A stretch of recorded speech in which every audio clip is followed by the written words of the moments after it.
Boa noite, sejam todos bem-vindos para mais um webinar do Progênesis Academy.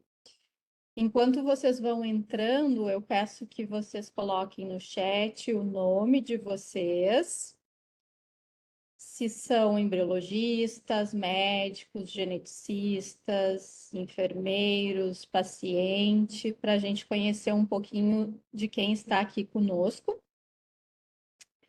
E eu vou explicar o que é o Progênesis Academy. Ele é uma iniciativa de educação para profissionais da saúde promovido pela Progênesis e que visa fomentar a discussão e o conhecimento sobre tópicos relevantes da genética reprodutiva, da embriologia e da medicina da reprodução. Nosso público é composto de médicos, embriologistas, geneticistas e todos os profissionais envolvidos nessa área multidisciplinar que é a reprodução assistida. Os nossos webinários acontecem toda a segunda quarta-feira de cada mês, salvo algumas exceções, e ocorrem às 3 horas do horário da Califórnia, onde fica a sede da Progênesis. No Brasil, geralmente é às 7 horas, excepcionalmente quando troca o horário aqui dos Estados Unidos ou do Brasil, é que esse horário pode modificar. E se você perdeu o nosso webinar ao vivo, você pode ir ao canal do YouTube, procurar por Progênesis Academy. Amanhã mesmo você já vai ter este webinar disponível no canal, assim como você pode assistir outros tantos webinários maravilhosos que a Progênesis preparou para você. Outra iniciativa educacional patrocinada pela Progênesis é a experiência JEANS.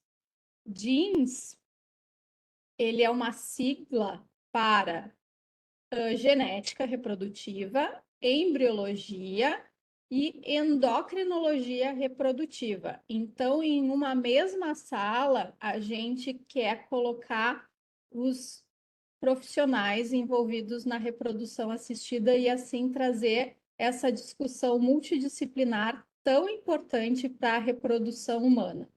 Em 2025 será a nossa terceira edição. A gente faz todo ano em San Diego, onde fica a Progênesis americana. Excepcionalmente, em 2025, vai ser na ilha de Coronado, em San Diego. E eu já peço para vocês anotarem a data, que será de 29 a 31 de maio de 2025. As inscrições já estão abertas, você pode se inscrever por este QR Code. E se por acaso você não conseguir ir até a Califórnia, que é uma pena, porque é um lugar muito bonito, e a gente tem a Noite do Iate, que todo mundo gosta, você pode assistir a este simpósio também virtualmente.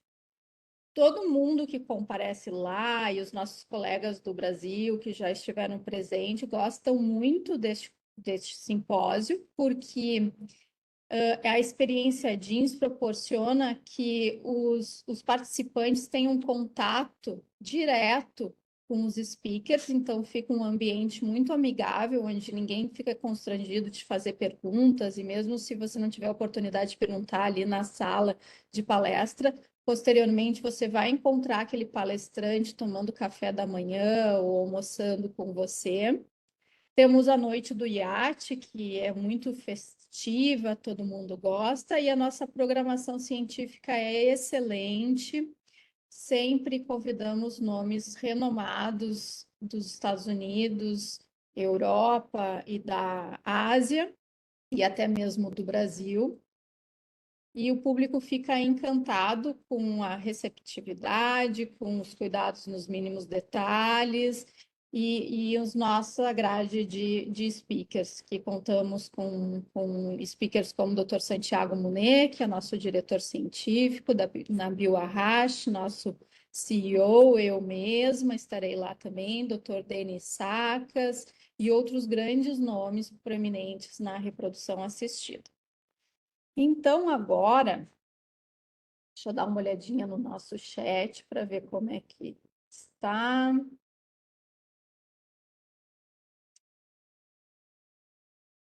Bom, então aqui eu já recebi algumas pessoas falando que são embriologistas, médicos.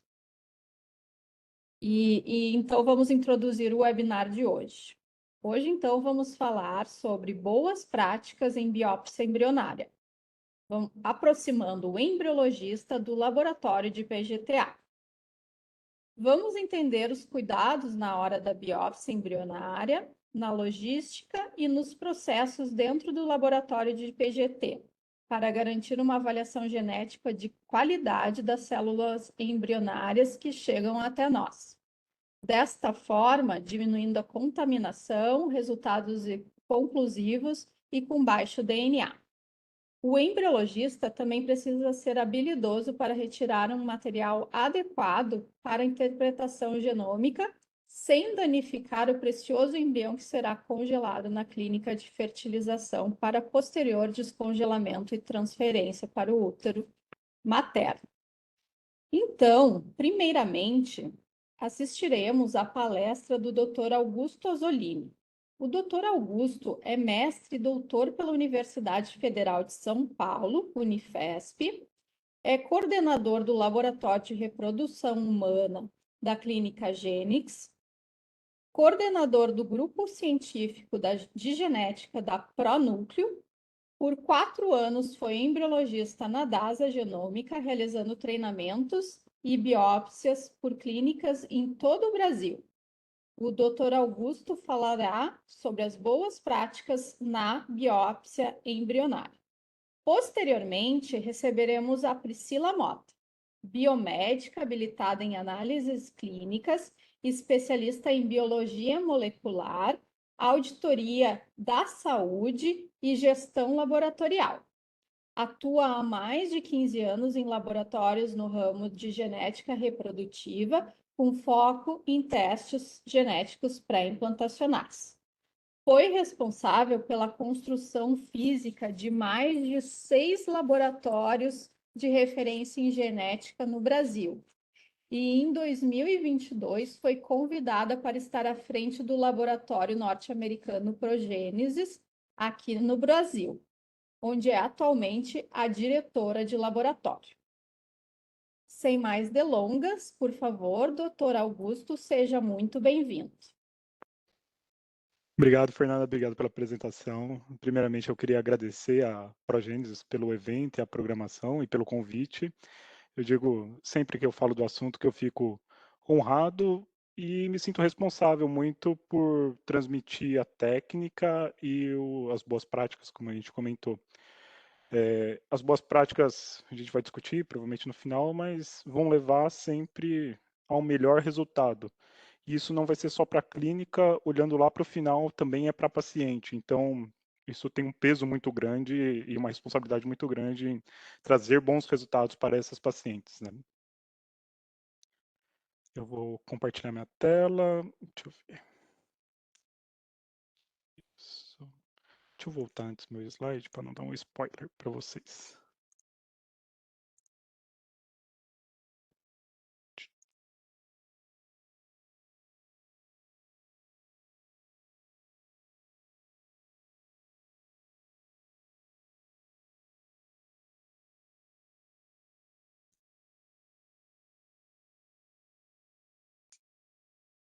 Legal, ó, eu estou aparecendo aqui no canto. Sim, está perfeito. Está em modo de apresentação também? Está. Uhum. Então, deixa eu baixar aqui. Então, legal, gente. Então, boas práticas na biópsia embrionária. É a nossa discussão e conversa hoje. Eu separei, primeiramente, eu gosto de pensar sempre quando eu vou fazer biópsia e estou organizando toda a estrutura para biópsia, quais são requisitos chaves para ter uma excelência na biópsia. O que a gente pode se prender como técnica ou que pode impactar nos resultados. E eu divido isso em 4 diferentes segmentos. Uma, qual que é a indicação da biópsia, por que que aquela paciente está fazendo aquilo. Então, é um fator que você tem que levar em conta no momento que você vai fazer a biópsia.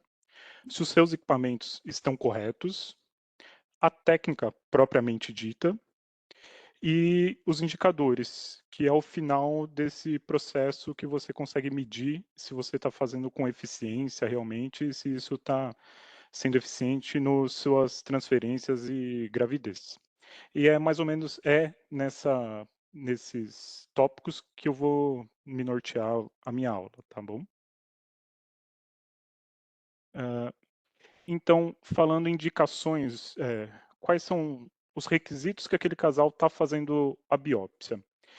Ali dentro, eu já subdivido quais são os fatores, se tem limite de embrião para ser biopsiado ou se ele não tem limite. Na minha cabeça, e eu vejo que se tem uma indicação genética para o casal, se é uma biópsia que está sendo indicada porque tem uma alteração no cariótipo de um dos casais, se a paciente vai estar fazendo um PGTM, está fazendo um screening de uma doença genética, ou se ela tem idade reprodutiva avançada, ou ele mesmo, eu acho que é quando o embriologista olha e pensa o máximo de embriões viáveis, de qualidade, que podem ser biopsiados, devem ser biopsiados nesse caso. É um dos balanços que acho que nós temos que fazer nesse momento. Agora, tem alguns casos que não entram nesse quesito, e também deve ser bem avaliado e ponderado quais embriões devem ser biopsiados ou não, que daí tem alguns casos que não é tão raro, vai variar de clínica para clínica, pacientes jovens que têm o desejo de fazer análise genética, querem fazer, mas a gente sabe que a taxa de euploidia nesses casos são maiores. Então, se é uma paciente que tem muitos embriões, talvez não seja necessário fazer em todos, e você consegue selecionar os melhores. Receptora de óvulos também, de óvulos doados, ou mesmo um casal que tem uma limitação financeira.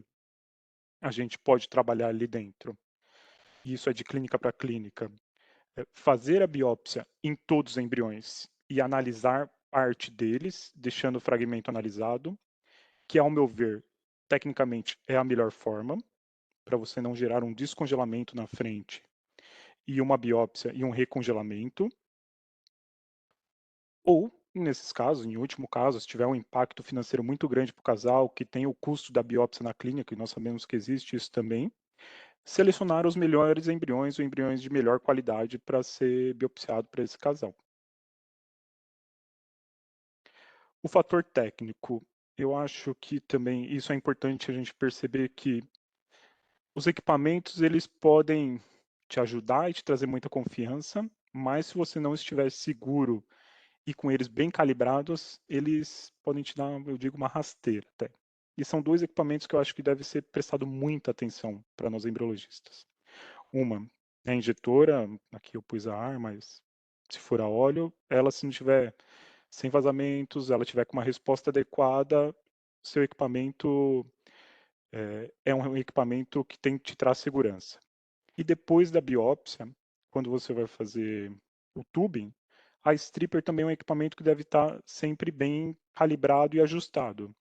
Ele tem que ser feito as manutenções, trocado as borrachas deles interno, isso varia de clínica para clínica de acordo com o uso e frequência, mas como o tubing é algo sensível à lavagem daquelas células que foram biopsiadas, se isso não estiver muito bem calibrado, você pode colocar tudo a perder depois que executou a biópsia.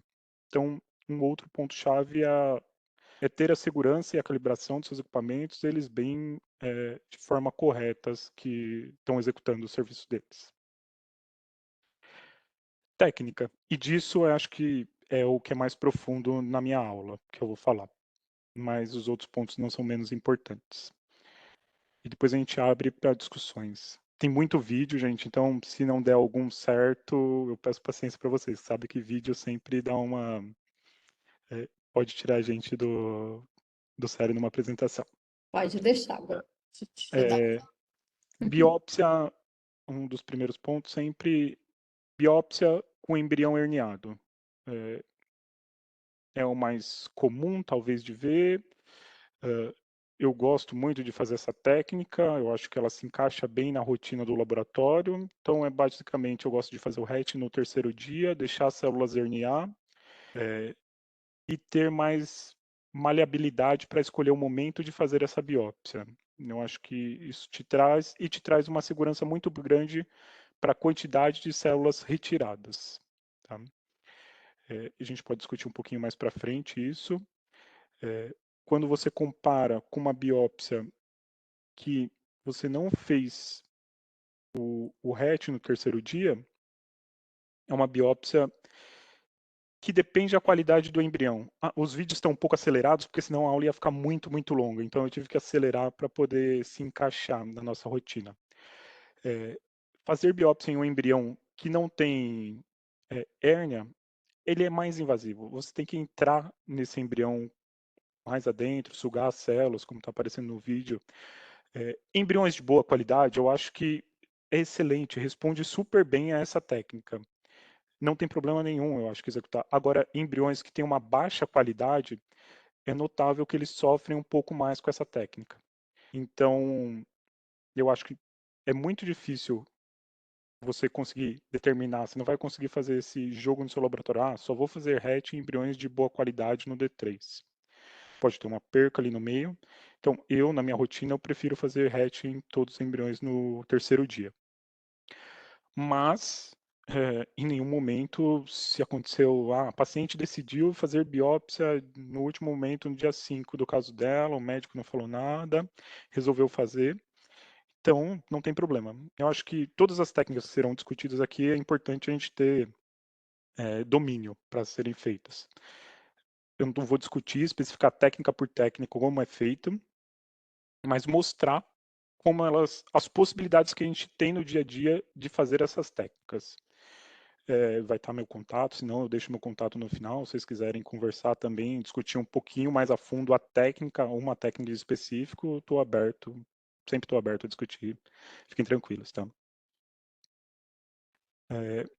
Duas coisas, e essa é uma parte que eu discuti muito, a gente teve o simpósio agora de ideia fértil, é o flicking, executar o flicking ou não, e dependendo qual técnica você escolheu, se fazer a hérnia, fazer o RET em D3 ou biopsiar diretamente D5, independente das técnicas, provavelmente, a meu ver, você vai precisar de um flick. No meu caso, eu vejo que 90% das biópsias eu executo flicking. Por quê? Na minha técnica, o que eu vejo eu dei 3 tiros, mais ou menos, 4 ali, as células não têm potencial de se soltarem, eu vou fazer um flicking. Se eu vejo que tem uma concentração muito grande de células e precisa de muitos mais tiros, eu não vou insistir dando mais tiros e talvez prejudicar essas células, gerar um dano maior. Então eu parto para o flick. São raros os embriões que dá para se fazer biópsia por pooling. E ao longo da experiência, a gente consegue visualizar no momento da biópsia as células que estão começando a romper. Ó. Nesse exato momento, eu acho que dei 2 tiros, vai começar de novo o vídeo. Eu colapso ele para diminuir a pressão e entrar mais células dentro da agulha com mais facilidade.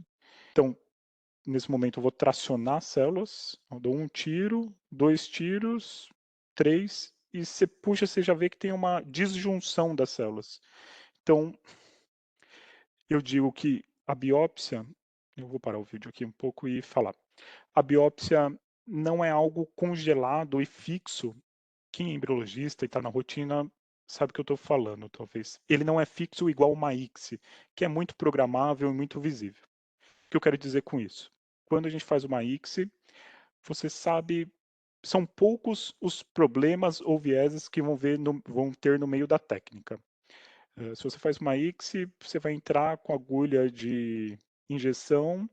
Se tiver algum problema, seu espermatozoide não vai ficar dentro do óvulo, ou pode acontecer da Rhode não estar muito bem fixada o óvulo ali. Acho que é a maior parte dos problemas que pode acontecer numa ICSI são esses dois, ou se entrou com um ângulo ruim, talvez girar off. A meu ver, talvez 3. Agora, biópsia é algo muito mais complexo que pode dar vários tipos de alterações, problemas. Suponhamos, esse vídeo que eu trouxe é de uma embrião que herniou, que saiu a massa celular interna para fora. Então, a possibilidade de você ter um jogo de técnicas na sua mão te facilita a saber como sair de diversas situações variadas. Então, uma massa que herniou para fora, para mim é muito simples. Eu não vejo complexidade, por isso eu só aceito muito bem fazer o hatch em terceiro dia.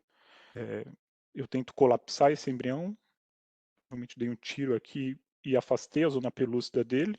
Então, eu conduzo essa biópsia como se fosse um embrião que não tivesse feito o hatch no terceiro dia. Assim eu consigo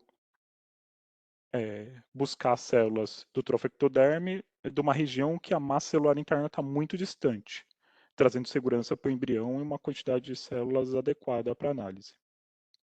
Tá? Pouquíssimos vídeos dos que eu trouxe tem o pooling, né, como execução. Outro grande dificuldade, e isso também foi discutido num artigo que eu vi, acontece a maior parte das taxas de falha de amplificação vem de embriões B6. Isso está relatado em um dos artigos. E eu acho que é um grande receio para quem faz biópsia essa técnica. Né? Neste momento, quando tem um embrião que está fora da zona pelúcida, eu não uso a hold, eu uso a hold só de apoio, eu não sugo o embrião. Então, dou praticamente 2, 3 tiros nela e novamente eu parto para fazer o flicking. Tá?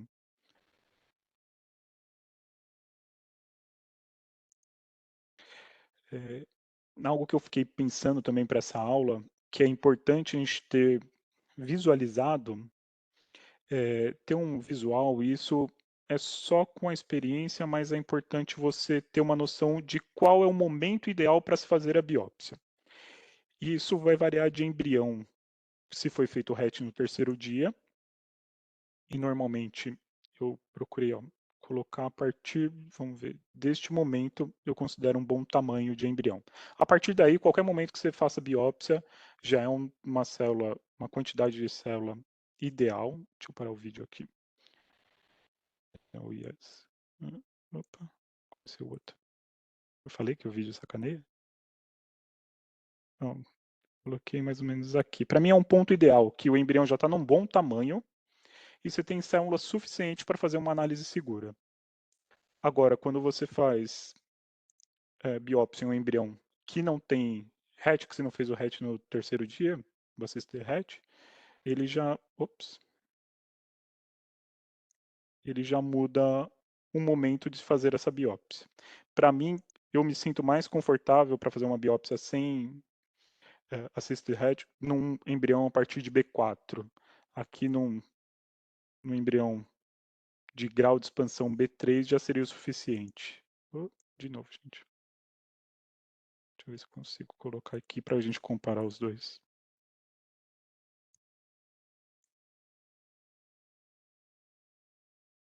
Sai daqui eu.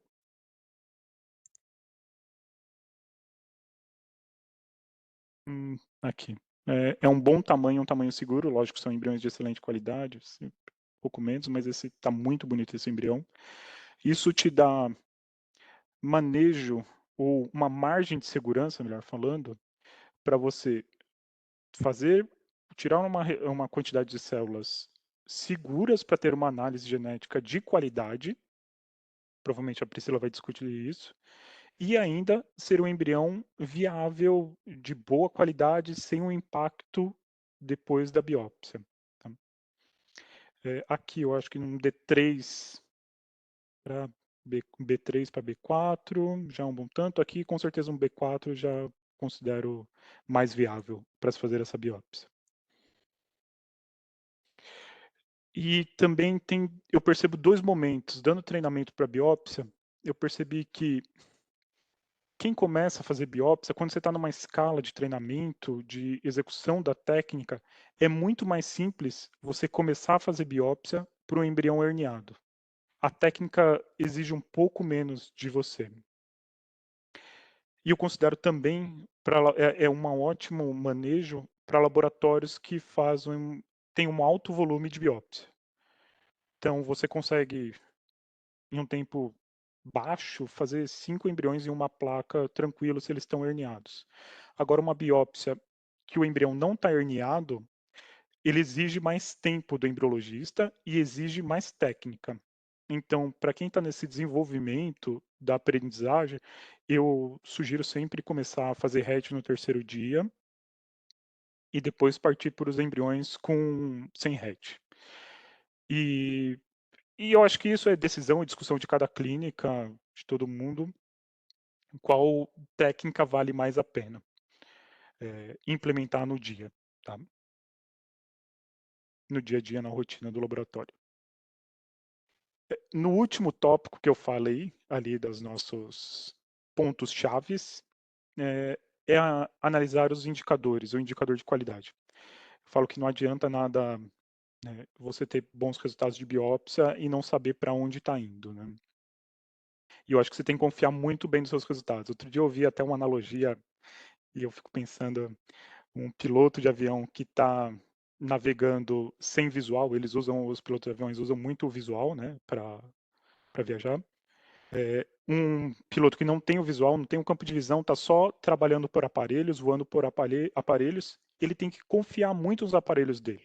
Ele tem que ser 100% do que os aparelhos estão indicando para ele.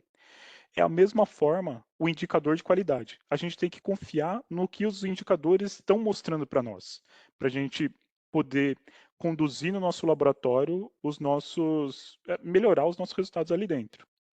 Então, eu gosto sempre de fazer uma análise dos indicadores global dos embriologistas que estão fazendo a biópsia. Se você tem um N, isso vai ser delicado, porque varia de clínica para clínica. Se você tem pouca biópsia, vai ser mais restrito você fazer essa análise de indicador de qualidade. Mas primeiro eu tento fazer uma análise geral dos indicadores, a taxa de euploidia e aneuploidia. E daí eu tento fracionar por embriologista que faz a biópsia, para ver se tem uma variação se é operador, se existe uma variação entre eles.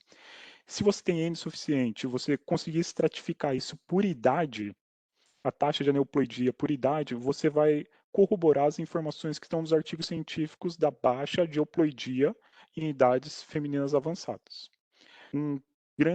São 2 grandes marcadores que eu acho, isso pode ser discutível e talvez a Priscila pode pontuar e colocar.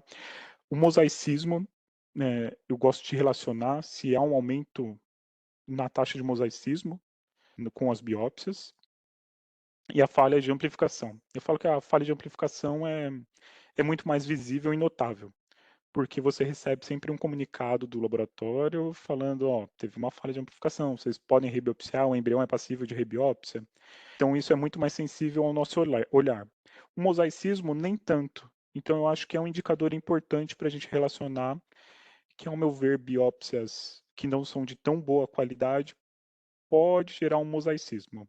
Tá? E isso é muito discutível. Tá? E pegar tudo isso e relacionar com as suas taxas de beta e de gravidez ongoing. Se está gerando gravidez, se você, se você tem um aumento nos seus betas ali com os embriões euploides. Eu falo que também eu sempre gosto de pensar dessa forma, quando eu vejo um embrião lindo desse aqui, com esse tanto de célula para fora, que ele é passível de biópsia e é um embrião, para quem faz biópsia técnica, ele é tranquilo de se fazer. E a gente tem que pensar, pô, vou tirar um tanto de célula, vou mandar para o laboratório, e ele é grande, então ele suporta uma biópsia grande. Nem sempre é necessário, sabe? O que a gente tem que ficar pensando sempre é esse balanço. O quanto de células e qual a qualidade que eu estou enviando para o laboratório de análise genética, e qual que é o embrião e qual a qualidade do embrião que eu estou deixando aqui. Não adianta eu mandar um monte de células e essas células prejudicarem o embrião que estão ficando aqui. E não adianta eu mandar pouquinha célula para o laboratório que vai me gerar uma falta de análise, uma falha de amplificação, um resultado que não seja de tão confiança e deixar o embrião totalmente íntegro no laboratório. É isso, pessoal. Muito obrigada, Guto, pela excelente palestra. Deixa eu procurar Muito aqui. esclarecedor, lindos os vídeos. Obrigada mesmo. Obrigado. Não, Você obrigado a deu você. seu tempo, a tua experiência para nos ensinar e Imagina, ensinar aqui o nosso público. eu sou sempre aberto para ensinar, discutir, dividir conhecimento. Ótimo. Então, continua aí, que no final a gente vai vir com os questionamentos do público.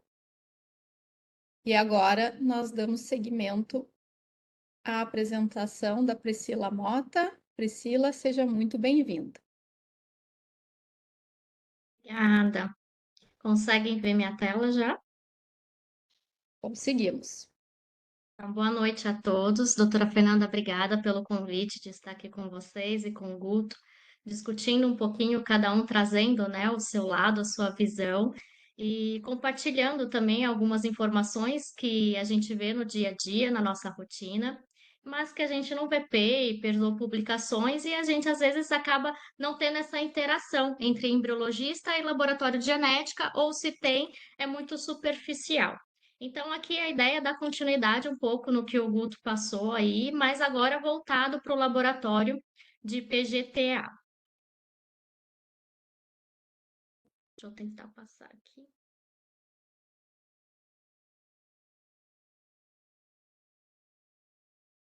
Bom, então, né, eu sou a diretora do laboratório da Progênesis Brasil e estou aqui para compartilhar algumas informações, inclusive algumas informações que foi retirada do nosso sistema, do nosso portal Revela, para compartilhar um pouquinho com vocês a realidade que a gente está vendo aqui também no Brasil.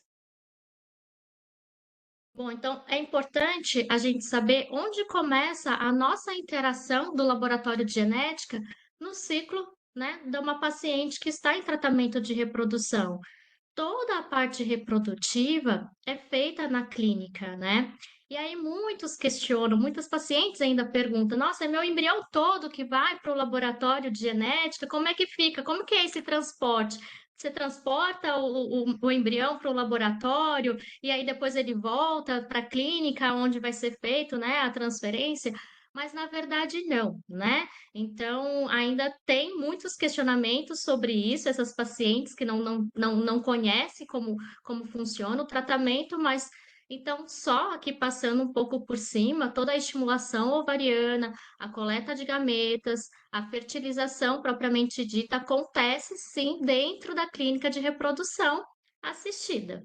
E aqui nossa interação com o laboratório de genética vai iniciar no momento da biópsia embrionária, que é onde, né, o embriologista vai tirar essas células, conforme o Guto pontuou anteriormente, e nós do laboratório de genética vamos receber um tubinho bem pequenininho contendo essas células que foram biopsiadas para então submeter ao teste genético para implantacional.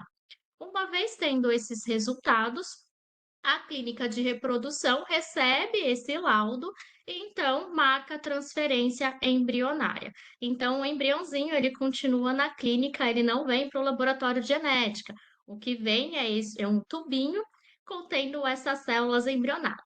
Mas então, como que funciona a nossa interação com o laboratório de fertilização in vitro?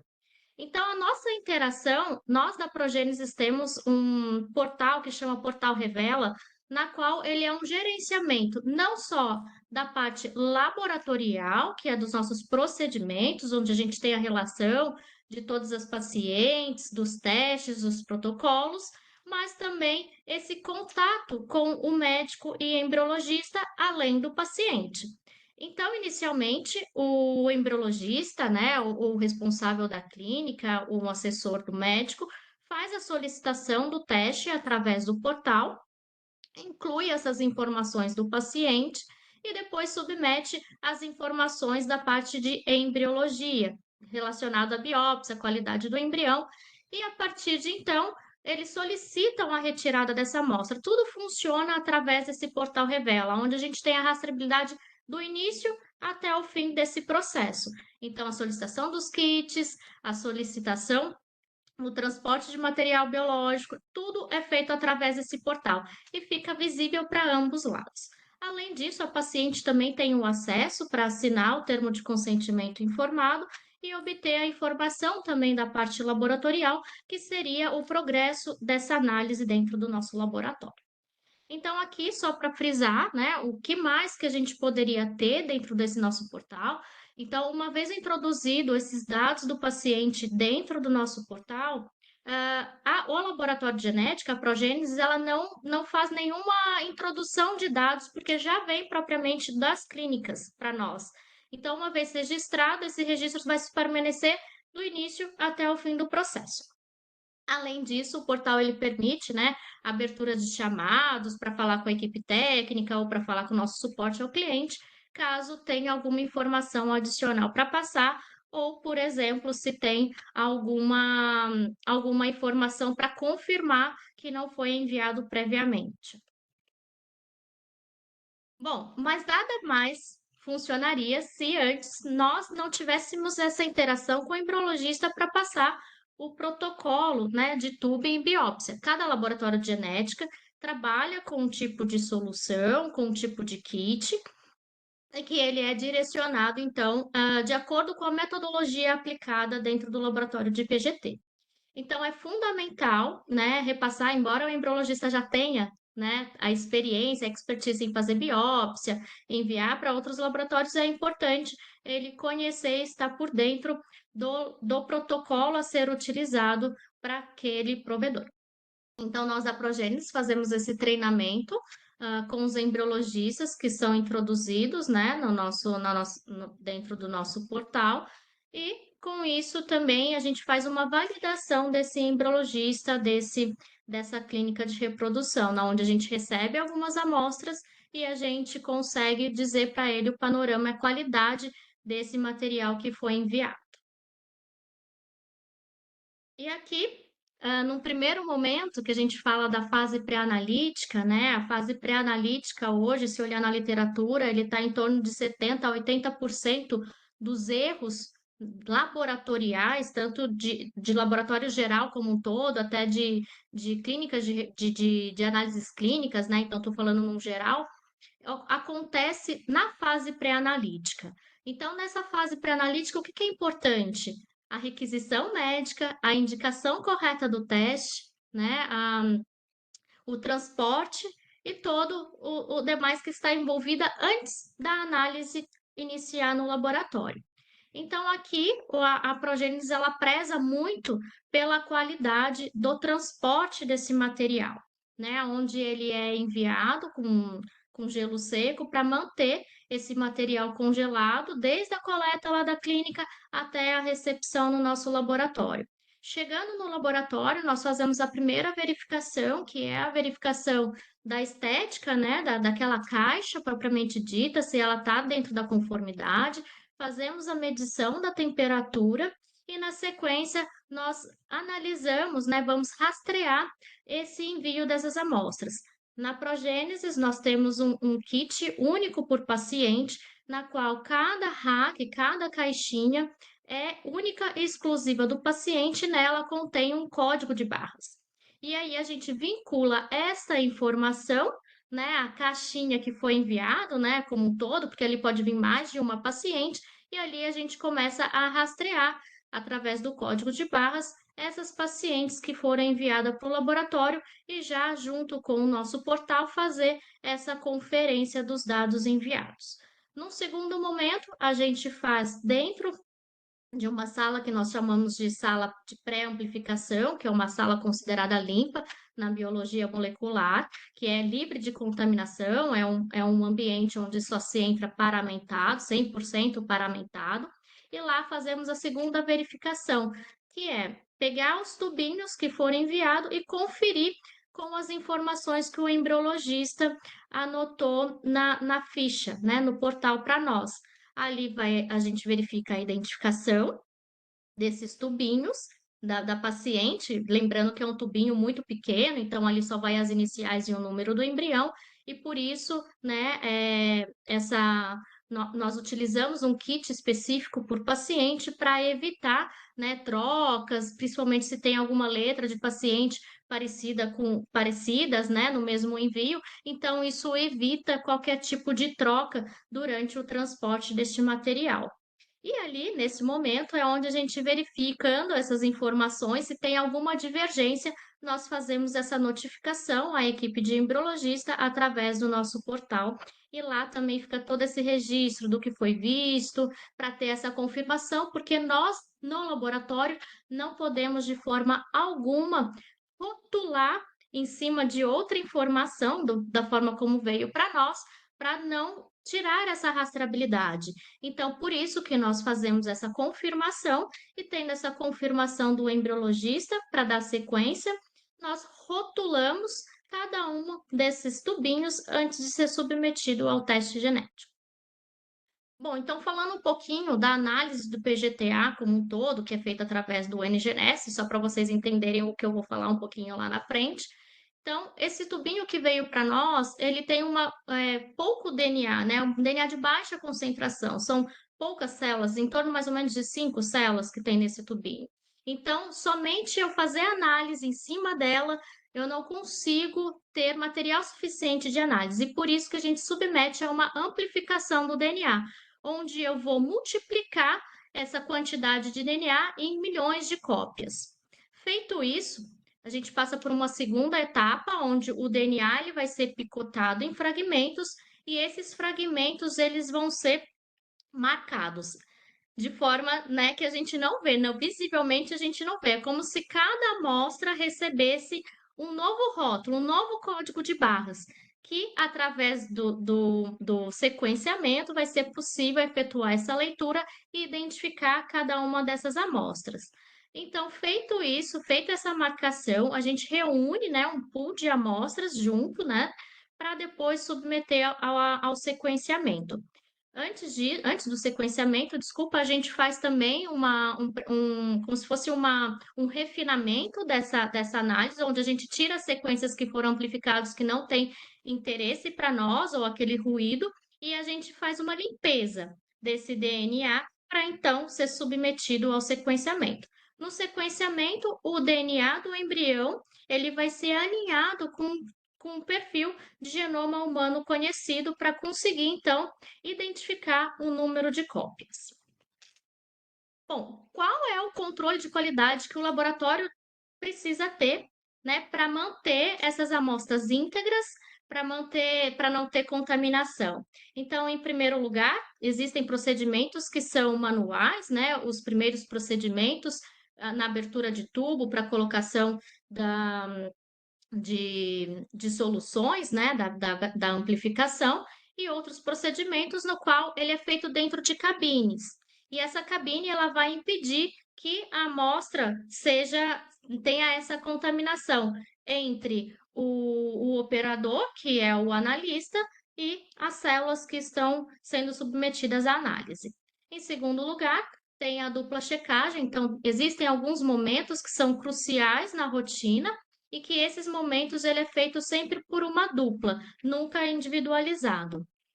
A Progênesis ela tem um protocolo especializado, customizado, e nós utilizamos 4 controles comerciais por rotina. Então, independentemente da quantidade de amostra que vai correr, porque isso vai depender do chip que está sendo utilizado, o chip depois eu explico para vocês, mas em suma, você pode colocar uma certa quantidade de amostras, a depender do chip que você está sendo utilizado, que é o tamanho que ele cabe ali de amostras. Então, independentemente do chip que está sendo utilizado, da quantidade de amostras que está sendo analisada naquele dia, 4 controles comerciais obrigatoriamente vão ser adicionados. E por isso, então, elimina aquela questão de, eu preciso, né, que o embriologista pergunta no dia do treinamento do protocolo, né, de tubing.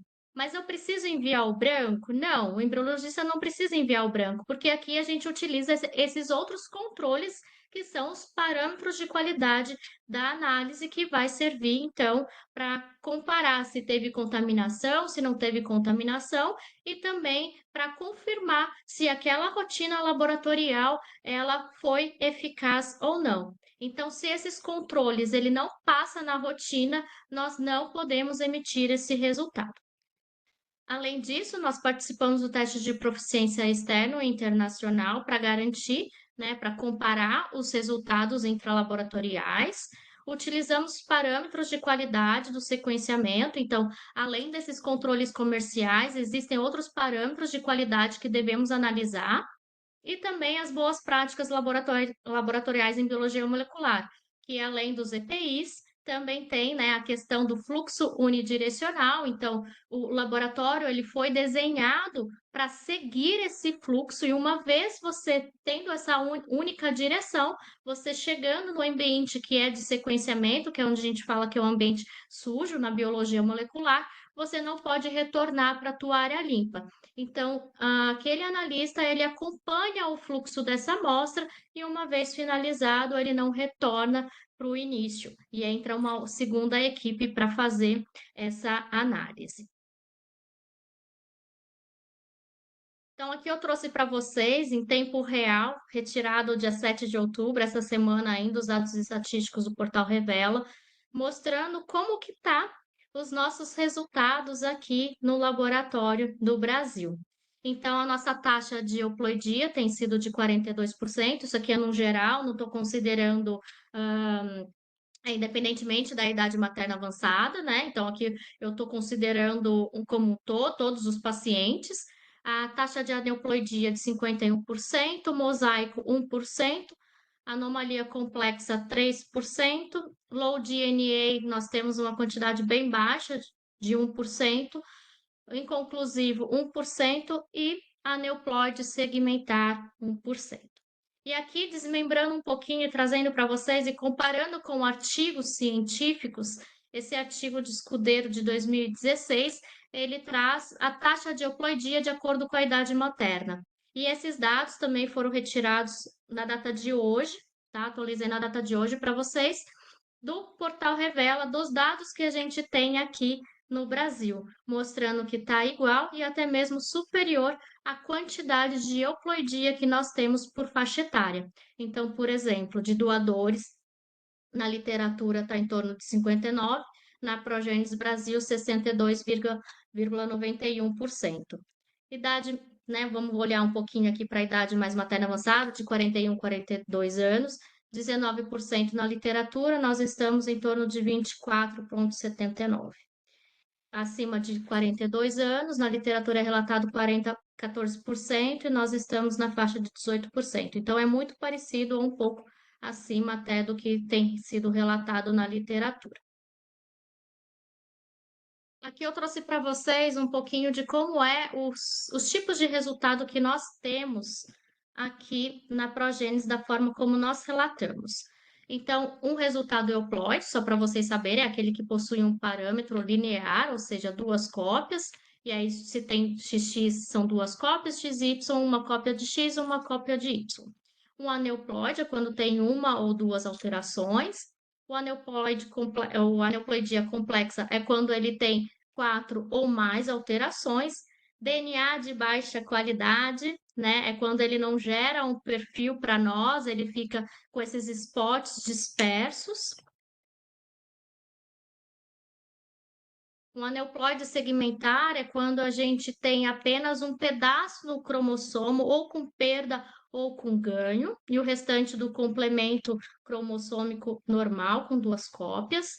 O mosaico, né, que é um mosaico de baixo grau, que é quando ele tem linhas celulares normais e linhas celulares alterado, e aí, através de um software de análise, a gente consegue identificar esse mosaico. E um resultado inconclusivo é quando tem uma amostra que ele está com resultado disperso, mas ele não passou em todos os parâmetros de qualidade, e aqui ele pode identificar uma possível alteração, mas que não é uma alteração que a gente pode ter a certeza. Por quê? Porque esse parâmetro de qualidade ele não está acima, né, não está igual ou acima do esperado.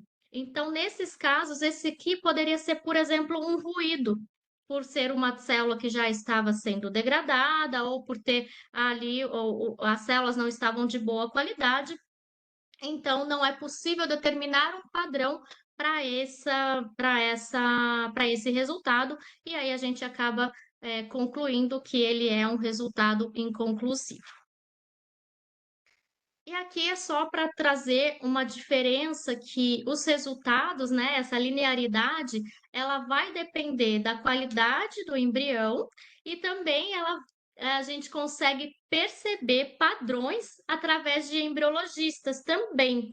A gente vê que tem embriologistas, eu não sei te dizer se é a tecnologia, a técnica que ele utiliza, se é Flick ou se é pooling, porque a gente não tem essa informação aqui, mas a gente consegue ver um perfil diferente de acordo com a qualidade e de acordo com o perfil do embriologista. Mas aqui o que é importante dizer? Que dependentemente, né, também dessa qualidade, se ele tem bons parâmetros de qualidade, ele é aceito, né, e a gente consegue ter um resultado fidedigno, fiel, confiável.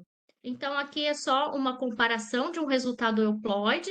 Isso também pode depender da quantidade de células biopsiadas, né? Quanto maior a qualidade e maior a quantidade, a gente sabe que o perfil tende a ser melhor, mas é claro que o embriologista não vai ficar tirando muitas células desse embrião, como o Guto aí citou, né? Então, tudo vai depender do momento da biópsia também, da questão de como estava aquele embrião no momento da biópsia. E aqui um perfil também normal, porém um pouco mais disperso, mas que passou nos parâmetros de qualidade. E aqui um resultado aneuploide também, com perfil um pouco mais linear, com uma trissomia 21, e aqui um resultado um pouco mais disperso, mas também com uma trissomia 21, e nesse caso passou em todos os parâmetros de qualidade. Então, quais são os fatores que podem afetar no resultado do PGTA?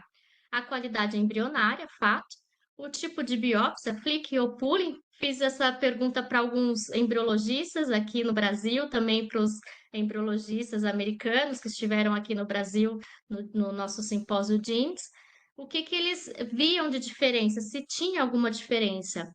A maioria não vê diferença, mas eu tive informação de 2 embriologistas que falaram que quando eles fazem pooling, a probabilidade de ter um resultado de baixa qualidade acaba sendo maior. E aí depois eu vou também fazer essa pergunta para o Guto responder se na prática dele ele vê diferença aí no resultado, porque aqui do lado de cá a gente não recebe essa informação, que tipo de biópsia que foi executada, de técnica de biópsia que foi executada no momento do envio das células para o nosso laboratório. A qualidade, né, das células, às vezes o embrião está lindo, maravilhoso, mas as células que foram biopsiadas talvez não estavam de boa qualidade, já estavam entrando, né, em apoptose celular. A concentração do DNA presente no tubo, então sim, o volume, né, que manda do buffer dentro do tubinho, ele pode sim interferir na análise, por isso que a gente recomenda que não passe de 3 microlitros, porque isso pode, de certa forma, né, diluir ali, vamos dizer assim, o DNA, diminuindo essa concentração e obtendo um resultado de baixa qualidade, por exemplo, ou uma falha de DNA. O momento do tubing também é importante, né? Eu acho que pode se perder, as células podem se desprender ali, e acho que é uma dos processos, acho que nem tanto a biópsia, acho que o embriologista tendo uma boa prática da biópsia, talvez o tubing seja uma das partes mais críticas desse processo de lavagem para envio, né, para submeter essas células, e o tempo de espera, né, o tempo que essas amostras vão ficar depois de coletadas, elas vão ficar ali na bancada do embriologista até eles guardarem no freezer. Então, essas células, dependendo da onde elas ficam ali na bancada armazenada, a temperatura, se está 37 graus ou mais, pode sim começar a degradar. Então, é muito importante o procedimento não demorar muito e assim que finalizar a biópsia, o envio, né, o tubing, já armazenar esses tubinhos a menos 20 graus. O tempo de armazenamento, então, se essa amostra ela fica muito tempo armazenada, até mesmo no freezer -20, por exemplo, ela pode sim começar a prejudicar esse DNA, mas isso a gente começa a observar com meses, né, de armazenamento. O transporte, ele é crucial, então se ele tem uma oscilação de temperatura ou se ele permanece muito tempo acima de 20, 25 graus, 30 graus, sim, começa, né, a prejudicar essas amostras. E tem a limitação técnica, que é a limitação de protocolo, a limitação da metodologia utilizada, tem também a questão do equipamento, se o equipamento não está calibrado e etc., pode sim vir interferir nestes resultados. Então, aqui só para mostrar um pouquinho o protocolo diferenciado que a Progênesis tem hoje, embora nós utilizamos a Thermo Fisher, né, como padrão na análise, mas nós temos um protocolo customizado. Isso significa que nós temos uma cobertura do número de reads, que é o número de leituras, quantas vezes, né, a gente consegue fazer a leitura desses fragmentos, que sobe para em torno de 250 mil. Nós temos, ou mais, né? A gente vê amostras com um número de reads até superior a isso. O número de bases, né? A gente utiliza número de bases maiores, e isso faz com que nós diminuímos esse ruído na análise. Então, por isso que a gente tem uma menor taxa de segmentares, porque sim, os segmentares ele pode ser uma consequência desse ruído de análise, e com isso também a gente diminui essa taxa de mosaicismo, porque ele consegue ter uma análise, uma leitura maior do que os demais protocolos utilizados.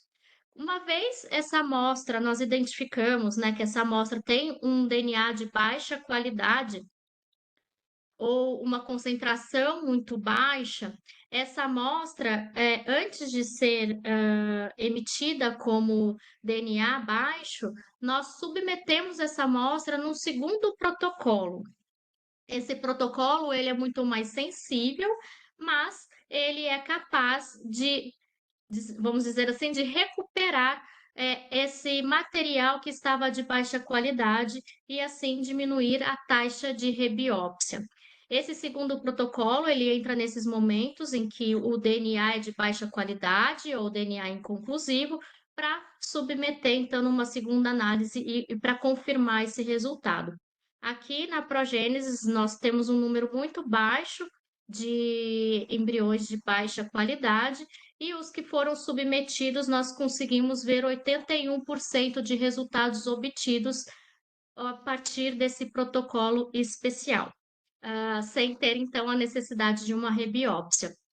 Por isso que os embriologistas, né, ao iniciar o trabalho conosco, eles têm elogiado bastante, visto uma certa diferença de resultados entre provedores, dizendo que a Progênesis tem uma baixa quantidade de DNA de baixa qualidade ou falha de DNA, mas justamente porque a gente tem esse protocolo especial. É um custo maior para a Progênesis, né? Mas nós priorizamos ter um resultado de qualidade e evitar ao máximo ter uma rebiópsia para não prejudicar também o embrião, por exemplo, que já tem uma baixa qualidade embrionária.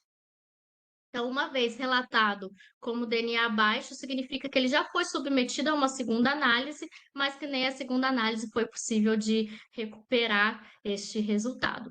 Aqui é só uma breve explicação gráfica de como seria um DNA de baixa qualidade antes, e essa amostra submetida nesse protocolo diferencial da Progênesis, na qual a gente aumenta o número de reads. Então, aqui ele estava só com 2.000 reads, significa que tinha muito pouco DNA neste tubo enviado, e quando a gente submete nesse protocolo especial, a gente ultrapassou aí, né, a quantidade de 1 milhão de número de reads. E a gente vê a quantificação, se a gente for olhar, quem é da biologia molecular vai conseguir identificar no primeiro protocolo, ele estava a 16 nanogramas por ml, ou seja, muito pouca concentração depois da amplificação, e após o segundo protocolo, ele subiu para 64.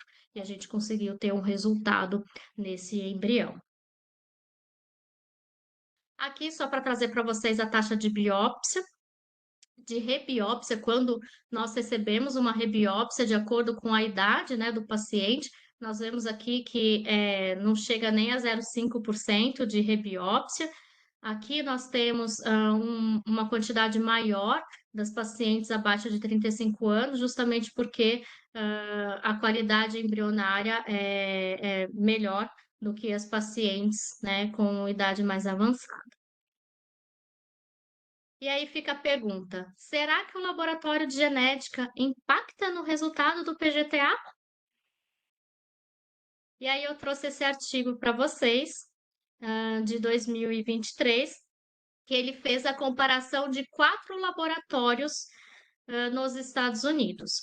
E aí ele, comparando esses quatro laboratórios, ele utilizou doadoras, né? Então foram óvulos de doadoras na mesma faixa etária, e quando esses embriões foram submetidos à FIV, eles fizeram essa análise em 4 laboratórios diferentes e perceberam que sim, existem diferenças de resultados entre laboratórios, onde tem laboratórios que têm um percentual muito maior de euploidia em comparação com outros, e também a taxa de nascido vivo acaba sendo maior do que outros laboratórios. Então, o que eles puderam concluir? Né, que sim, o laboratório de genética pode interferir, né, pode impactar nesses resultados por ter diferenças de metodologias, diferenças de protocolos e uma análise bioinformata. Então, para ter uma segurança e uma confiabilidade na análise, é sim necessário ter um bom protocolo, né, uma boa técnica, pessoas especializadas e uma boa análise informática antes de fazer a emissão desse resultado.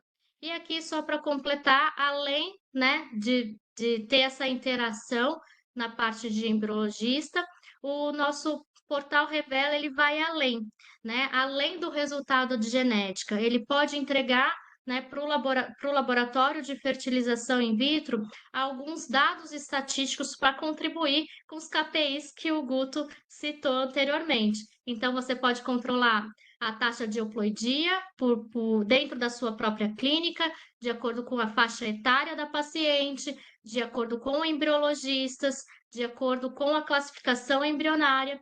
Além disso, né, adicionando as informações, você consegue verificar a taxa de implementação, taxa de aborto, de acordo com os resultados obtidos, a qualidade do embrião por embriologista, conforme citei, a taxa de transferência, a taxa de blastulação. Então, ele permite fazer inúmeros dados que vão contribuir também para os resultados de uma verificação final, interagindo com o laboratório de genética. E aqui, só para mostrar para vocês, esse é o nosso time aqui na Progênesis Brasil, e agradeço por esse convite. Obrigada. Priscila, foi uma excelente palestra. A Priscila conseguiu, em meia hora, explicar todo o processo do laboratório de PGT, desde que busca a amostra lá na clínica de fertilização, chegando no laboratório, amplificação, como a gente lida com as amostras, sequenciamento, como é que reporta o laudo, as medidas para manter a qualidade no laboratório, o resultado, o nosso portal, né, que faz com que as clínicas consigam ter uma excelente ferramenta para a avaliação dos seus KPIs. Muito, muito obrigada, Priscila. Foi excelente a palestra. Então, Guto, voltando à tua palestra também, que interessante, né? Então, na verdade, a biópsia, a gente tem vários pontos críticos, né? Se vai fazer o hatching, se não vai, em qual dia vai fazer, qual vai ser o tamanho desse hatching, quantas células vai retirar, qual o momento de fazer a biópsia, a lavagem dessas células, o tubing. Então, você conseguiu explicar para nós de um jeito muito prático, trazendo esses vídeos, né, de como é que você faz, da sua experiência. E até uma das perguntas que eu tinha é se você já tinha trocado de metodologia, e você explicou, né, que dependendo de como aquele embrião está se comportando, você faz de um jeito ou de outro. E nós temos algumas perguntas aqui já para você, tá? A primeira pergunta vem da Luciana. Oi, Augusto. Se na parte da tarde do dia 5 o embrião está em blastocisto, expansão 2 ou 3, mas já herniando um pouquinho, você aguarda até o dia 6? Se quiser também explicar para nós, né, relembrar quais são esses graus de expansão. O grau de expansão vai de 1, B1, B2, B3, que a partir desse momento você já pode considerar fazer uma biópsia, até o grau 6, que é quando ele sai da zona pelúcida daquela casinha dele, que é o mais extremo. O que a Luciana, quero mandar um abraço para ela também, conhece a Luciana. Isso é uma dúvida que gera muito na gente, e o que eu sugiro sempre é fazer um scanner de embriologista que é típico. Você vai ter que olhar o caso. É uma paciente muito mais velha, como que já está andando o caso dela? Os embriões estão meio arrastados, estão chegando ali meio que sacrifício em D5.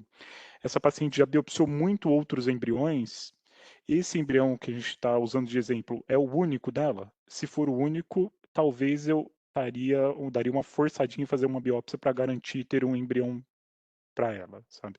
Agora, se não, se você está segura do caso, do desenvolvimento dos embriões, eles estão de boa qualidade, excelente, seu cultivo está muito bom, eu priorizo para deixar ele mais em cultivo, nem que seja para o dia seguinte, para você ter mais quantidade de células herniadas, e aí fazer uma biópsia com total segurança, tirar uma quantidade segura de células para enviar para o laboratório e manter um embrião íntegro, grande congelado. Mas é essa avaliação diária de embrião por embrião, de paciente por paciente que a gente tem que fazer. Mas é Ótimo. muito boa. É uma avaliação que a gente faz toda paciente. É aquela primeiro slide meu que eu passei. É o conjunto, sabe? De olhar a paciente, o caso, a indicação. Isso tudo vai influenciar muito na tomada dessa decisão também. Tá? Por Ótimo. morfologia, se ele fosse excelente e o cultivo tivesse redondinho dentro do laboratório, deixaria para o próximo dia. Agora, se é meio limitante ali o embrião, ou o caso da paciente, talvez eu forçaria. São duas situações, talvez eu forçaria a fazer nesse momento já. Ótimo, muito obrigada, Guto. Tenho uma pergunta da Angélica. Boa noite. Tenho duas perguntas para o Guto. A primeira pergunta é: quantas biópsias você já fez? Quer responder já? Chegou um momento que eu parei de contar. Teve uma época que eu trabalhei com um grande grupo. Não é segredo para ninguém, eu trabalhei com Mater Prime, fazia os casos no nosso Mater Lab, Mater Prime na época, fazia os casos com a gente na Genix. Em um ano, eu lembro que a contagem deu mais de 10 mil embriões. Fora os 4 anos que eu trabalhei com o grupo da DASA, viajando pelo Brasil todo. De lá para cá, fazem 3 anos que a Mater saiu de lá. Então, com certeza foram mais de 10 mil. Isso com toda certeza, sabe? Tranquilamente. E a segunda pergunta é: quantas biópsias você considera adequado para considerar que o embriologista ele já está apto a fazer biópsia e já está craque? Isso é difícil mesmo, porque vai variar. Lógico, tem o fator humano, que tem pessoas, isso eu percebo treinando as pessoas, tem pessoa que pega muito fácil, então ela desenvolve muito mais fácil. Mas a biópsia é aquilo que eu comentei durante a aula também. Você precisa um pouco de vivência para passar por diversos desafios que, o embrião saiu da zona pelúcida, ou no momento da biópsia você provocou sem querer, saiu e pode acontecer da zona pelúcida, então você precisa dessa vivência. Eu não lembro o guideline do Escher, ele fala um número exato. Eu acho que são mais de 60 biópsias, eu não tenho esse número exatamente de cabeça. E E isso vai variar também muito da rotina do laboratório. Você vê esse que eu falei que fazia 10 mil casos por ano, praticamente, até mais. O embriologista, em 2, 3 dias, faria essa quantidade, sabe? Então, o tempo também seria muito curto para essa pessoa, mas ela teria feito muitas biópsias.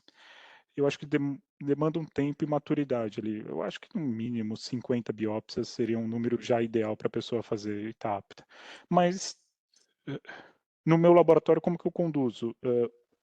Hoje eu estou introduzindo uma pessoa a fazer biópsia, eu separo os embriões de maior facilidade para ela começar a ir pegando e eu vou fazendo os mais difíceis, sabe? Para ela ir introduzindo, depois de ela já ter treinado muito em embriões.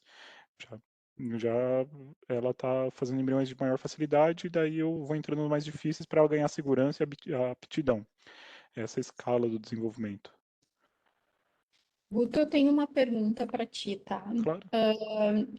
Para quem não me conhece, eu sou especialista em reprodução, eu não sou embriologista e hoje eu trabalho na Progênesis, mas já atuei como especialista de reprodução. E aí, eu me lembro de um caso específico que a gente discutiu em reunião clínica, em que era um embrião euploide e a paciente não engravidou. A gente foi revisar as fotos do dia da biópsia e tinha e era feito hatching no D3 e ali no momento da biópsia tinha células da inner cell mass herniando. Então, a gente atribuiu a causa de não ter implantado justamente porque tinha sido biopsiadas células da inner cell mass. Revisando aqui para, moderar essa sessão, eu vi um artigo de um grupo japonês que eles falaram que não teria problema se saísse um pouquinho de células da inner cell mass, justamente porque é assim que se dá a gestação gemelar, né? Quando há uma divisão ali das células da massa interna. Bom, daí nessa clínica, eles trocaram de dia 3, eles passaram a fazer no dia 5, muito por causa disso. Eu também li que no dia 3 poderia dar mais encarceração, né, Tem um da, resumo que discute isso. células. Então, eu queria que tu comentasse um pouquinho sobre essas duas situações. Outro dia eu me peguei olhando e divagando, talvez em cima de um embrião de excelente qualidade que estava na time-lapse e vendo o metabolismo dele, desse aumento dele. E você via que parece que a massa celular interna é um motor que faz a divisão das células do trofectoderme se dividirem. Eu não sinto segurança nenhuma para manipular essa região e pensando que o laser gera uma onda de calor, fico com menos segurança ainda. Por isso que eu até mostrei um embrião que eu virava ao contrário ele e fazia um novo furo para entrar. Então eu sempre mantenho distância em um lugar seguro para poder não manipular a massa. E tem alguns casos de embriões de baixa qualidade, você fica até, quando eles são de baixa qualidade, mais viáveis ali, que vale a pena fazer uma biópsia, você fica até em dúvida se você tem certeza que a massa está naquela região. Eu sempre opto e sugiro para você ir para uma região que você tem certeza que a massa não está ali, por mais que seja uma biópsia mais difícil. Tá? A segunda pergunta, qual que era, que eu esqueci? E a segunda pergunta é sobre encarceração. É uma discussão, porque eu tinha começado sugerindo que nessa clínica eles faziam biópsia, o RET no 5º dia. É uma conduta sugerida também em alguns locais. Eu não vejo como uma prática útil na minha rotina. Se é para fazer um RET no dia 5 para esperar ele herniar, ele não vai herniar o suficiente. Ele vai sair como se fosse o que a Luciana estava discutindo ali. Vai sair bem pouquinhas células para fora. Que de qualquer jeito eu vou ter que fazer uma biópsia um pouco mais invasiva e entrar. Da manhã do dia 5 até o horário do almoço, até depois do almoço, quando eu for fazer a biópsia. Então eu prefiro, nesses casos, nem fazer o hatch, o assisted hatch, já partir para uma biópsia sem hatch. O encarceramento, eu já vi discussões, e até se eu faço um segundo hatch, se o embrião não ficaria encarcerado. Eu pergunto novamente, quem manipula essas células vê uma adesão, uma aderência muito grande delas. Eu não vejo a possibilidade desse embrião não implantar tendo mesmo duas saídas. Em algum lugar ele vai ter uma saída e um poder de implantação grande, né? Então, eu vejo que é discutível essa questão de encarceramento, mas eu não confio tanto assim. Depois que ele está no útero, esse embrião tem um potencial muito grande de implantação, sabe? Independente se ele vai implantar de qualquer jeito, independente do lado dele, ele acho que teria esse potencial. Se ele está encarcerado, você faz mais um buraquinho. Normalmente, eu não, o que eles chamam de encarceramento, eu não sei se é essa visão que você está tendo também, de ele não conseguir sair da zona pelúcida totalmente ali. Porque quando você faz 2 furos, o que eles sugerem, o que eles discutem é que ele teria um metabolismo e ele não teria pressão suficiente ou para sair para um lado ou para sair para o outro. É esse o encarceramento, né? Então, qualquer lugar que ele tenha um pouquinho já de área, ele tem um potencial de implantação muito grande. Essas células são muito aderentes, muito aderentes. Tanto que, eu não sei se na solução de vocês tem ou não, algum laboratório já colocou uma suplementação na solução de tubing por causa de fazer o tubing tinha muita adesão. É um momento os embriologistas que eles, se não treinarem, pode ter muita perca do material porque adere muito essas células, sabe? Tem um poder de adesão muito grande. Uhum. Então, eu não prefiro tirar ele totalmente. Em alguns casos, se está próximo, eu faço até um rompimento da zona pelúcida para ligar esses 2 furos e ter uma única saída, mas ela é muito grande. E isso vai prejudicar não, mas vai ter uma manipulação muito mais delicada desse embrião em todas as próximas etapas, congelamento e descongelamento. Tá bem. E agora eu tenho algumas perguntas que eu acho que são para Priscila. A Sabrina pergunta: quantos meses a amostra pode ficar a menos 20?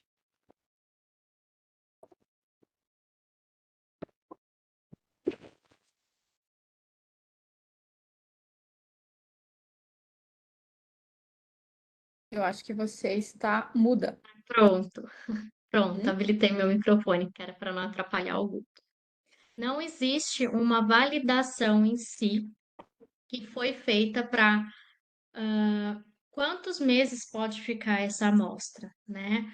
Mas assim, estudos, né, olhando os dados do que a gente já tem de histórico, depende muito, primeiro, né, da qualidade deste DNA, e segundo, que a gente nunca vai saber, será que uma falha de DNA de um embrião que ficou congelado por meses, né, dessa biópsia congelada por meses, foi por conta da temperatura de ficar armazenado ou foi por uma qualidade que já era, né, durante no momento dessa biópsia? Isso é uma incógnita que a gente nunca vai conseguir responder. Mas estudos mostram que a gente tem resultados, né, até um ano. Então, o que que a gente orienta? Até um ano é o tempo suficiente, né, para que a paciente armazene esses embriões, analise os demais e depois, se teve uma gestação, ela conseguir fazer uma análise desses embriões que ficaram estocados. Então, a gente determina dentro da progênese a estocagem de um ano, né? Não mais que isso, porque também, mais do que isso, pode ser prejudicial para esse embrião que está armazenado. E também tem a questão de o seguinte, né? A gente tem uma regulamentação a seguir, mesmo sendo um freezer que ele é para estoque de amostra biológica, ele precisa ser submetido a limpezas, né? No mínimo trimestrais. Então, a gente precisa ficar deslocando essa amostra, né, de um freezer para o outro durante esse período. E aí, pode ser que nesse momento de transição, por mais que seja rápido, né, mas existe essa movimentação. Então, para que a gente não fique, né, durante muito tempo com essa amostra estocada, nós determinamos um prazo máximo aí de estocagem de um ano, porque é tempo suficiente para submeter a uma análise genética, mas não existe na literatura um estudo que diz que determina o prazo em específico, e acaba sendo uma condição de cada laboratório. Priscila, e aí Outra pergunta que você falou do volume, né, do buffer no tubing para não diluir o DNA, ela pergunta qual o volume mínimo para o tubing. De 2 a 3 microlitros. Porque volume muito pequeno também, se você coloca 1 microlitro, ali aquelas células durante o transporte, por mais que ele, né, ou no próprio momento de fazer o tubing mesmo, você pode deixar essa célula em contato com a parede do tubo e ela não vai ficar embebecida dentro dessa solução. E aí você pode ter uma degradação desse material. Então, o volume ideal é que, sim, durante o momento do tubing, lá de colocar o tubinho, essas células sejam introduzidas dentro daquele buffer que já se encontra no finalzinho do tubo e ali ter o volume máximo, a média é de 2 a 3 microlitros no máximo para enviar para o laboratório. Mais microlitros pode prejudicar porque você pode diluir, mas menos você também pode prejudicar essa análise. Eu tenho aqui a Rafaela Aguiar. Não tenho perguntas, só parabenizar. Aulas excelentes. Concordo com o Guto em todos os parâmetros trazidos. Sei que os embriologistas trabalham de maneiras diferentes, mas o que ele abordou sobre biópsia bate muito com a forma como eu trabalho e penso. Muito bem, Bom, Rafaela, obrigada pela legal. participação. Vamos ver se tem mais algumas perguntas aqui do público. Enquanto isso, eu tenho algumas perguntas que eu recebi à tarde. Vamos lá. Quais casos o PGTA é recomendado? Existem outras técnicas? Aí, essa pergunta, eu acho que tanto o Guto quanto a Priscila podem falar.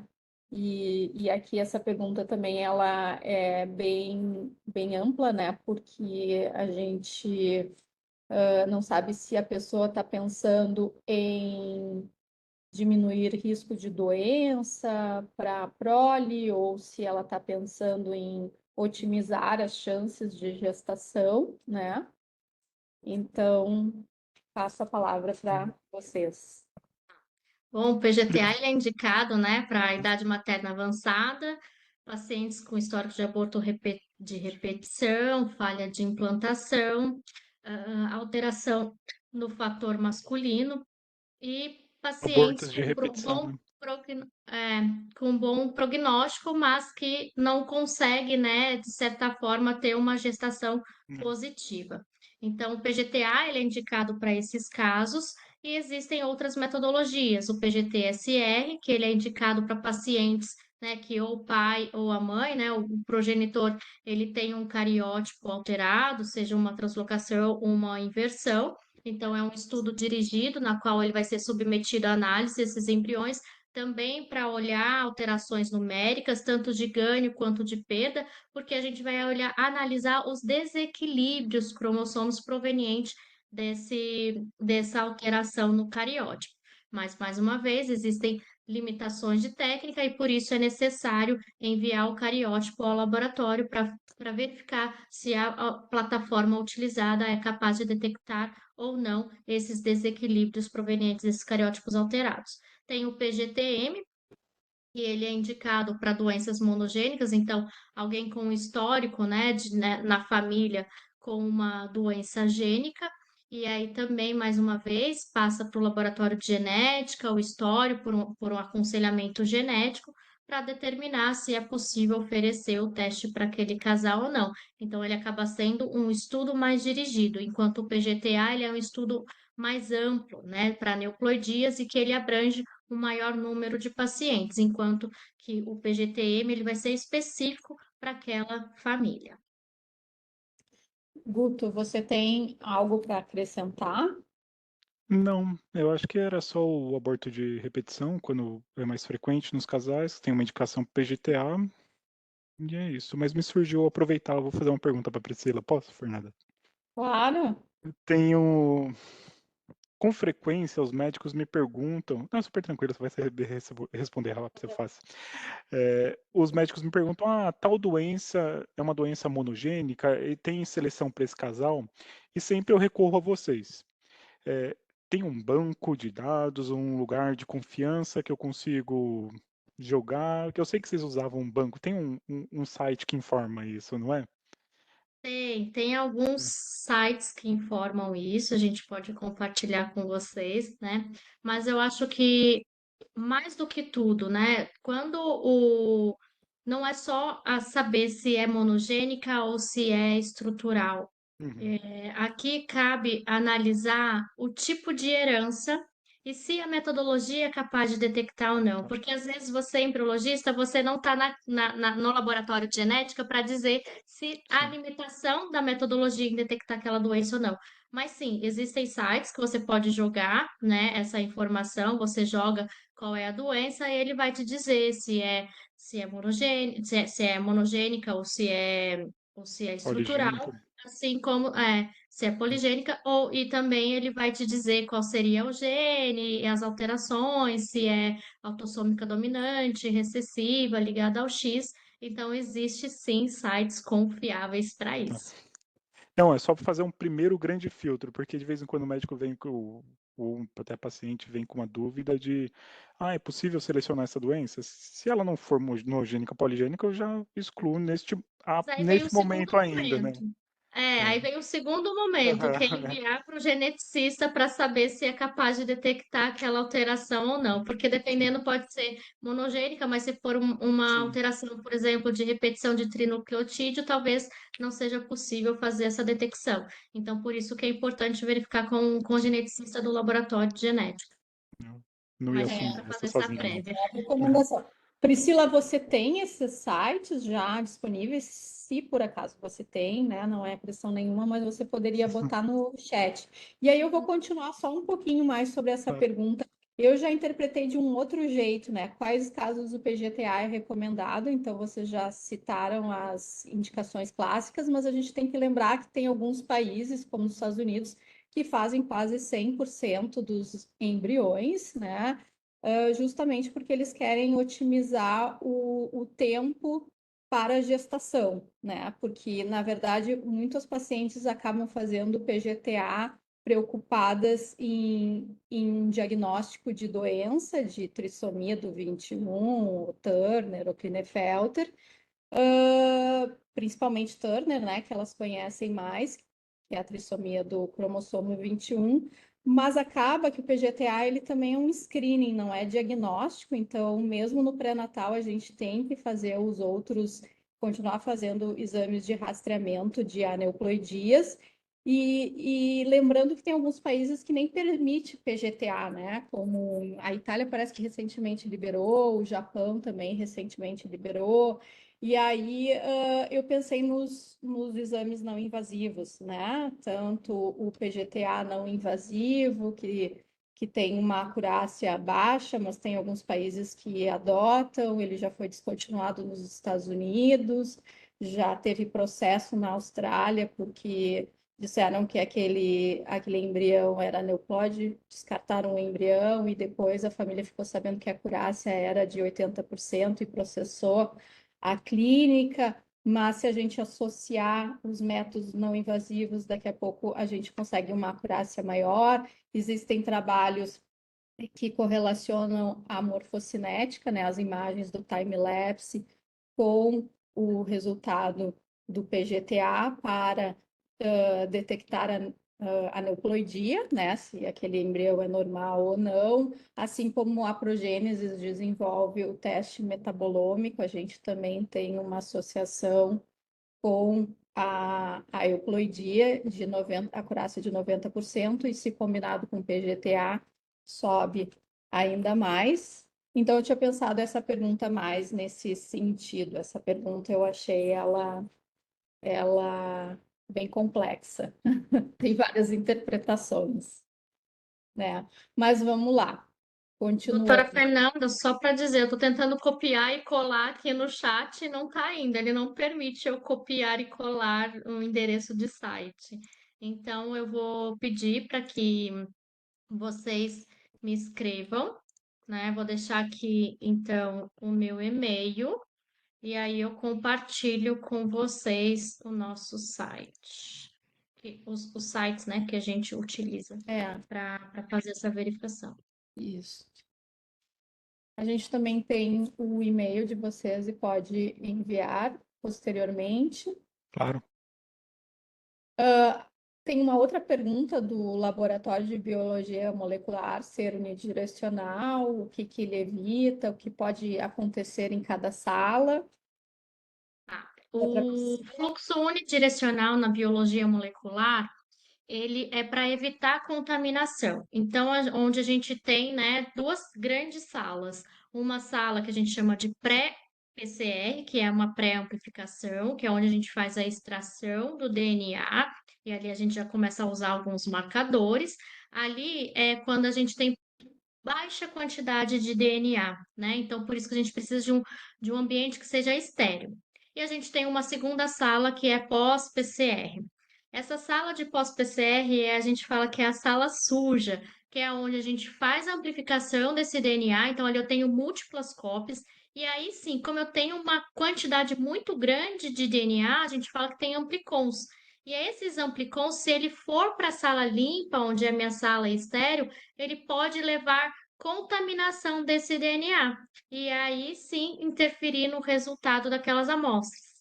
Por isso que no laboratório de biologia molecular, a gente vem para a sala de pré, vai para a sala de pós e você não retorna para a sala de pré naquele dia, né? Para você justamente evitar levar esses amplicons para a sala limpa. Priscila, mais uma pergunta. As técnicas de PGT têm alguma limitação?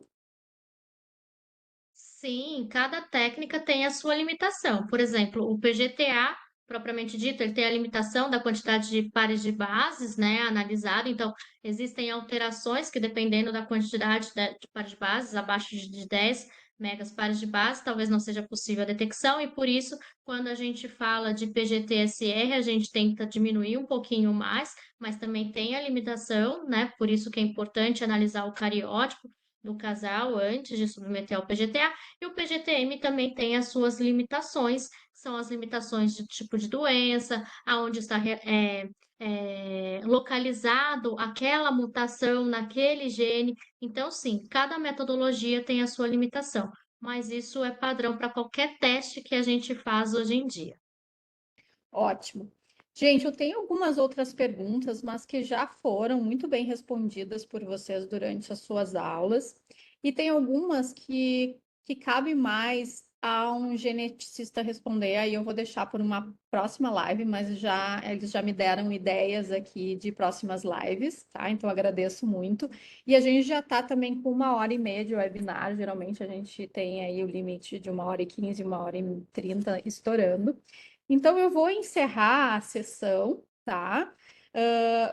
Vou comunicar que o nosso próximo webinar vai ser dia 13 de novembro, com o grupo aqui dos Estados Unidos, e a gente vai falar sobre o NIMA, que é o Non-Invasive Metabolomic Assay, que é o nosso teste para avaliação dos metabólitos no meio de cultura, que está sendo relacionado com os resultados de PGTA. E futuramente a gente quer relacionar também com os desfechos de implantação e de gestação clínica. Convido todos vocês, então, no mesmo horário, dia 13 de novembro. Tem um detalhe, tá? Parece que dia 3 de novembro muda o horário aqui dos Estados Unidos, então vai ser 1 hora mais tarde no Brasil. E eu quero agradecer do fundo de coração, do fundo do meu coração, aos nossos palestrantes, que foram maravilhosos, trouxeram muitas informações, aprendi muito com vocês dois, muito obrigada pela didática toda, e agradecer aos nossos participantes, chegamos a mais de 30 participantes, então foi um sucesso esse webinar, graças a todos vocês. Mais Obrigada, alguma obrigada. palavrinha aí de tchau, de despedida? Eu agradeço o convite mais uma vez. Obrigada, Guto, pela sua presença, pela parceria e pela troca de ideias. Obrigada. Boa noite a todos. Tchau.